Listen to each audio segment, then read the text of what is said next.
Hello, everybody. Good morning. My name is Szentesi and I'm co-chairing this session with Professor László Czakó. And let's continue. There's a program change. Vijay Sain is going to deliver a lecture, his lecture tomorrow online. And therefore, the first lecture is going to be under Szentesi, the history of the 10-year HPSG. Good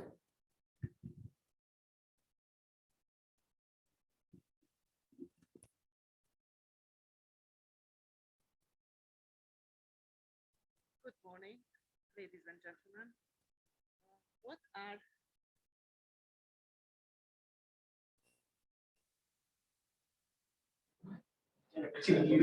Big microphone.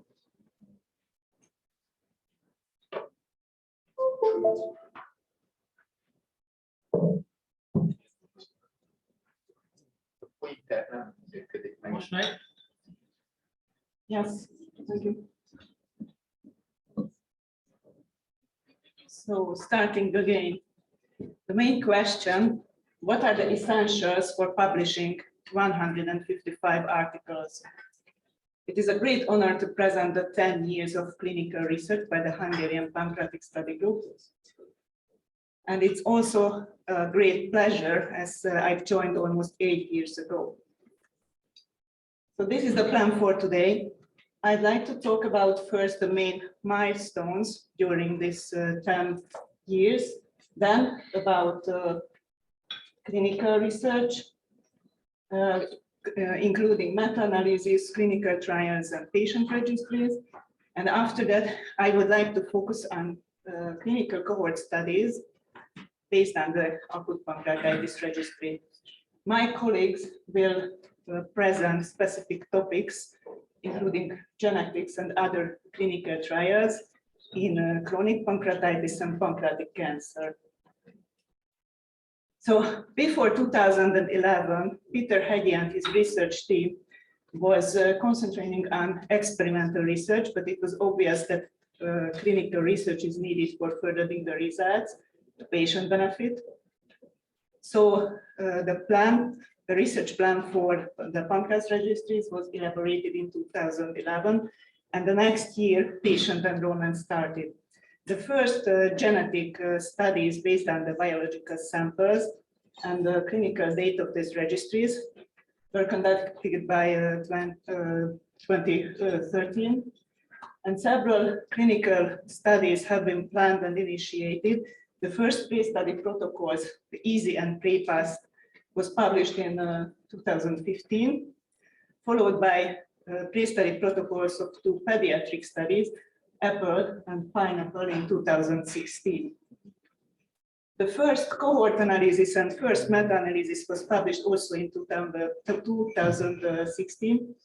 And we can call this year a major milestone, as the Center for Translational Medicine was established at the University of Pécs this year, incorporating a translational patient care department for acute pancreatitis and also an interdisciplinary research support unit supporting research activities. Several more details will follow in the coming slides about the center and also about the translational model which was based on these activities. The translational medicine model was published in 2020 and in 2021.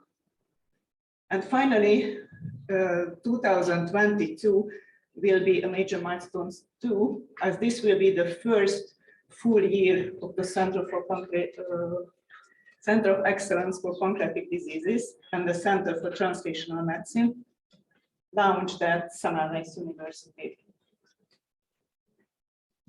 Going back to the Center for Translational Medicine at the University of Pécs, I would highlight the importance of the translational patient care, where guideline compliance is fundamental, and also the general patient care team is complemented by PhD students, clinical research administrators, and study nurses to support patient enrollment in clinical trials.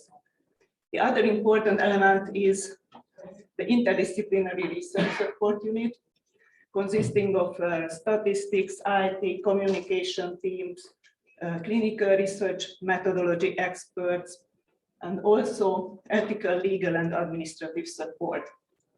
With these two major improvements, we accelerate the research results.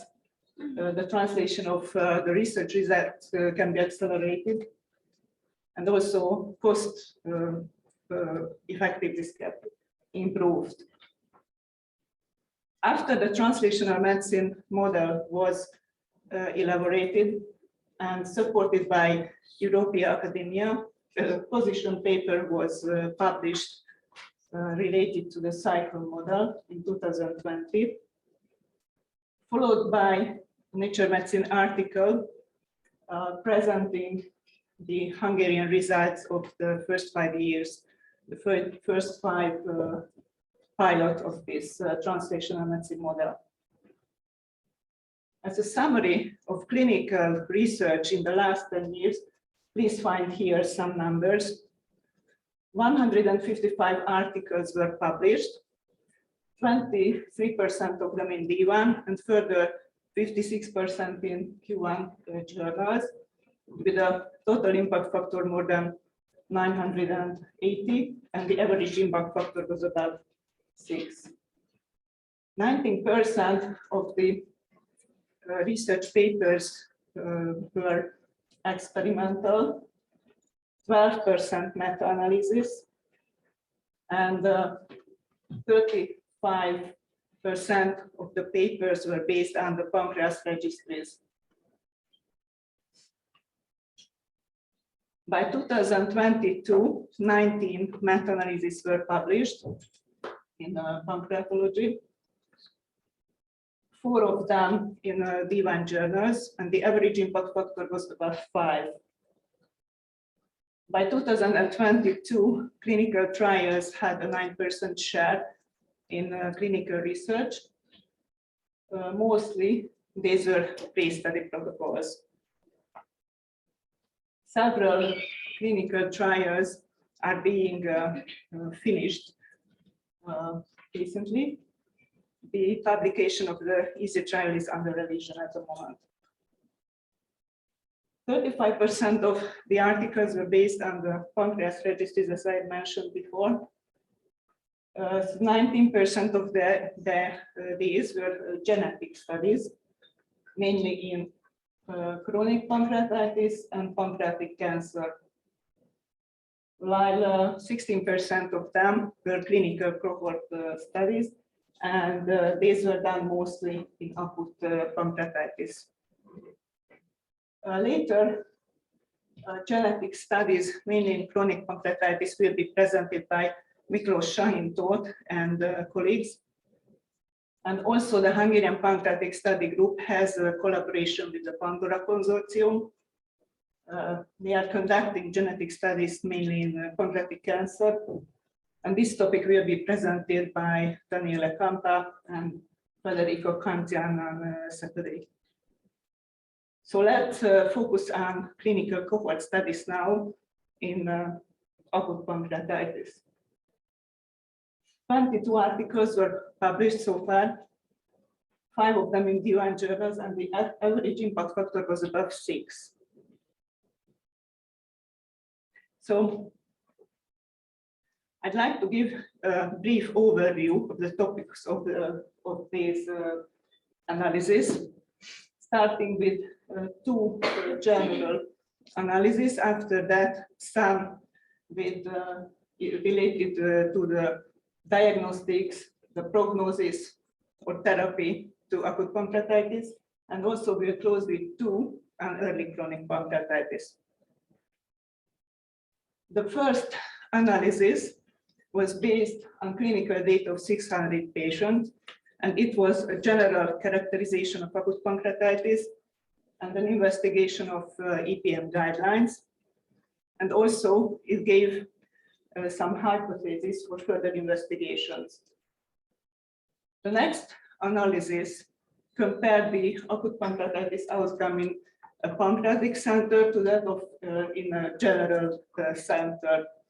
The organization of patient groups and departments were different in the two centers, and the main conclusion was that the AP population had a much better outcome in the centralized pancreatic care, and also costs of care were lower. Related to the diagnosis and etiology of acute pancreatitis, we have several articles. The first two was dealing with drug-induced acute pancreatitis, and as the confirmed diagnosis for drug-induced acute pancreatitis is very difficult. Mostly cases and case series can be found in the literature. So a team was working on a systematic data collection, and they collected all the information of these articles. The first analysis compared an AP population, an AP cohort induced by the 5 aminosalicylic acid derived drugs to a general acute pancreatitis cohort. And they found that there were less moderately severe, but more severe cases in the 5 ACA group. And also they examined symptomatic improvement. It was faster in the 5 ACA group, but the enzyme level normalization was slower. The next analysis included 1,060 drug-induced acute pancreatitis cases, and there were more pre-existing pathologies and worse outcome than in other etiologies. And also investigating the data on rechallenge, data suggest that if rechallenge is necessary, then lower drug dose is recommended to avoid severe acute pancreatitis. The next analysis highlighted the importance of etiological workup in acute pancreatitis and found that the additional diagnostic workup modalities, which are defined in the guidelines, do not appear in clinical practice in more cases. In the hypertriglyceridemia focused analysis, the team found that hypertriglyceridemia is associated with younger age and male gender, and also it is dose-dependently associated with complications and severity. So the diagnostic workup should improve in this area. And also data suggest that lipid-lowering therapy may be clinically important at a much lower level of triglyceride level than it was previously thought. Concerning the prognosis of acute pancreatitis, we have several articles and analysis. The first one was investigating aging and comorbidities and the outcome of acute pancreatitis. And it concluded that the excessive mortality in the elderly might be explained by the incrementing comorbidities with aging, but aging was the strongest predictor in the severity of acute pancreatitis. The next analysis examined the association between components of metabolic syndrome and the outcome of acute pancreatitis. And we concluded that hypertension, hyperlipidemia, and obesity are independent risk factors for several complications. And the more elements are present, the higher the risk for complications. We didn't find any association in our cohort with in diabetes and the outcome of acute pancreatitis. However, in a further analysis, admission and peak in hospital glucose are independently and dose-dependently associated with increased severity and mortality. In the next analysis, hypoalbuminemia affects 1/3 of acute pancreatitis patients, and admission hypoalbuminemia is dose-dependently associated with complication severity and mortality, and also albumin loss is associated with severity and mortality. The team examined also pseudocysts and found that all pseudocysts are associated with male gender and alcoholic etiology, and new pseudocysts mostly developed within 2 weeks. So, and also new pseudocysts are associated with severe acute pancreatitis mortality and longer lengths of hospital stay. In a detailed analysis of unadmission pain, we found that 97% of patients had pain on admission. Intense pain was associated with peripancreatic fluid collection at edematous pancreas, and also sharp pain was associated with severity and mortality. In a recent clinical cohort analysis, we found that alcohol consumption and smoking is in a dose-dependent and synergistic relation with pancreatic tissue damage, and also the prevalence of recurrent acute pancreatitis and chronic pancreatitis. Related to the therapy of acute pancreatitis, we had 3 analyses. In the first one, the team used a systematic literature review, also retrospective data collection from 22 countries and more than 9,700 patients, and had a clinical cohort analysis also involving 962 patients.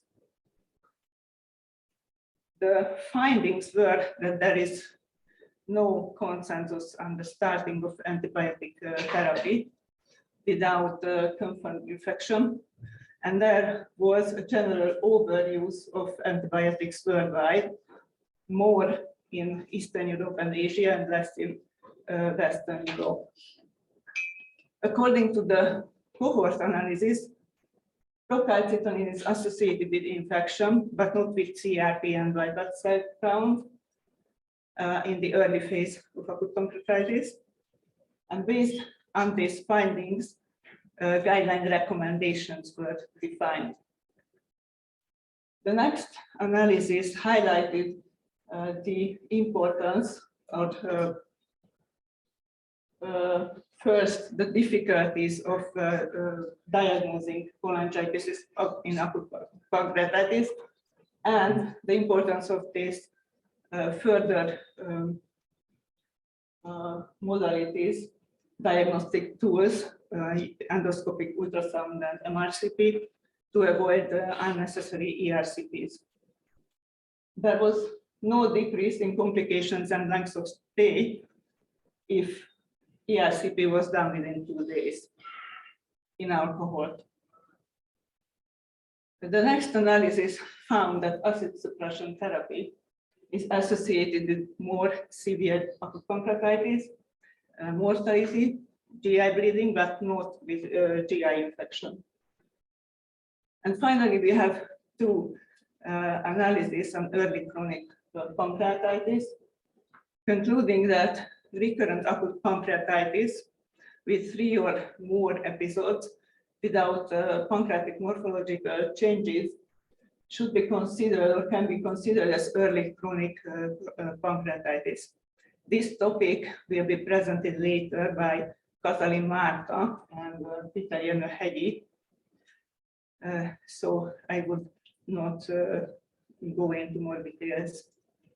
So what are the essentials for publishing 155 articles? As I see, besides patients, only 2 ingredients are needed, and this is pretty much the same as Peter presented in the morning. It's a drive and a team, including all collaborators.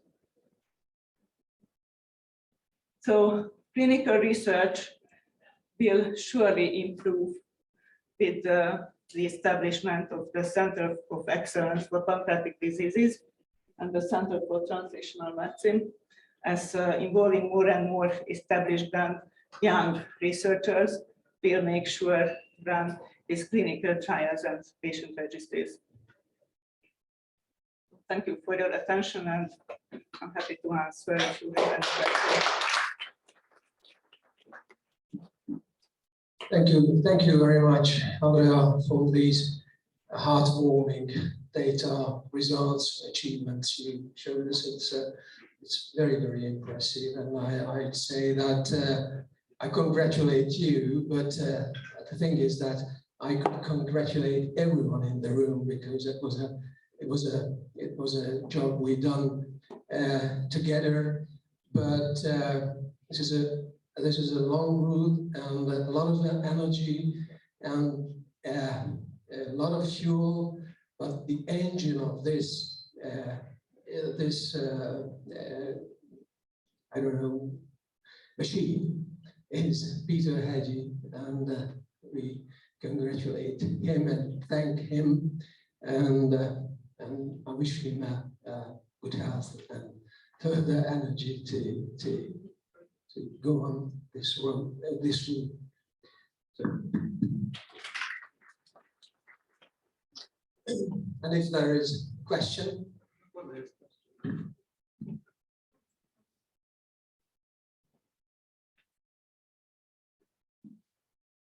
It was a very interesting presentation. Thank you. So coming back to Dr. Saluja's comment on how difficult it is to do clinical trials. So you showed us this very large number of cohorts. So how many clinical trials did the study group completed in these 10 years which was published? Clinical trials had a 9% share only in clinical research, and 8% was pre-study protocols. So I'm pretty much sure that in the coming years there will be more clinical trial results already published, and the easy study is under revision at the moment. There are several pediatric studies in close to publications or submission, and of course, it's not very easy to organize these clinical trials, and a lot of teamwork is needed, and most of them are going for long years before we can conclude and analyze the data. So most probably we should wait some more years, and in the next anniversary conference we can present you the results for the clinical trials. But it does highlight the difficulty of performing this. Yes. Most of these you cite are actually pre-study protocols. Yes, but we have to start these clinical trials, and this is the start. That's not a clinical trial, that's a pre-study protocol.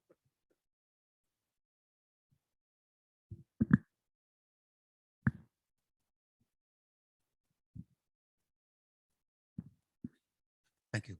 Congratulations with this great work. I know Peter already for a long, long time, and I really applaud the Hungarian group, Pancreatic Study Group, to do all this, because it's very difficult to start. And it's true, it's difficult to do a clinical trial, but I think the most important thing that we have learned in the Netherlands with regards to being successful in doing this is that you have to make a deliberate choice.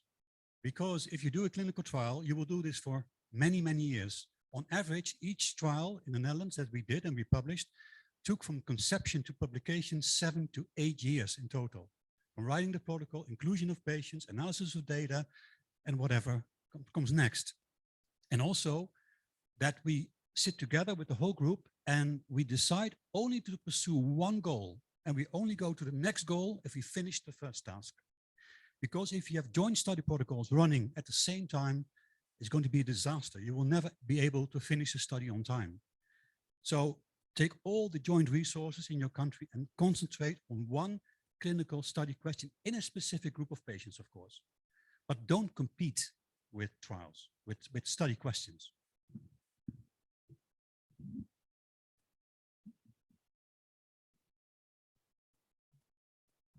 Thank you. You are completely right. And also, it's a very rare moment when Miklos also right. But currently, yes, this is a very, very difficult. And actually, what is the real bottleneck still in Hungary?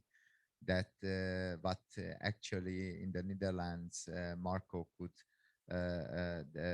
organize very well. That they have, I don't know, more than 20 hospitals involved in the row. And if I look at, for example, all studies like the Gulyás study, we have difficultly have 3 centers only, in which one centers collect 80% of the patients. And also we took this point earlier as well. So the studies we are organizing here, they are not competing with each other, because maybe this is during pancreatitis, after pancreatitis. So you are completely right. We don't start actually a study which compete with the other study.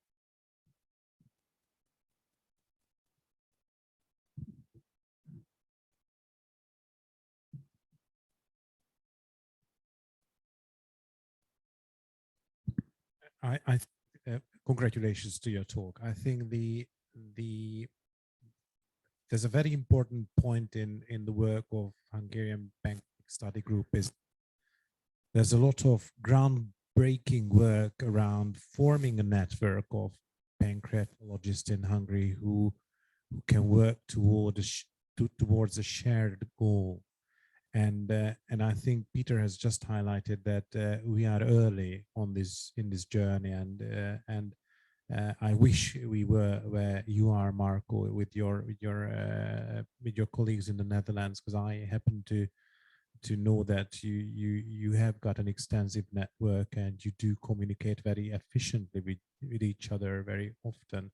And I think some of the groundbreaking work what Andy just gave a snapshot of is that we are building a network, a society. We are trying to identify the talented young people who will carry this work forward. And I think that is the key to large scale projects like a trial which lasts 8 years if you do it well and quick.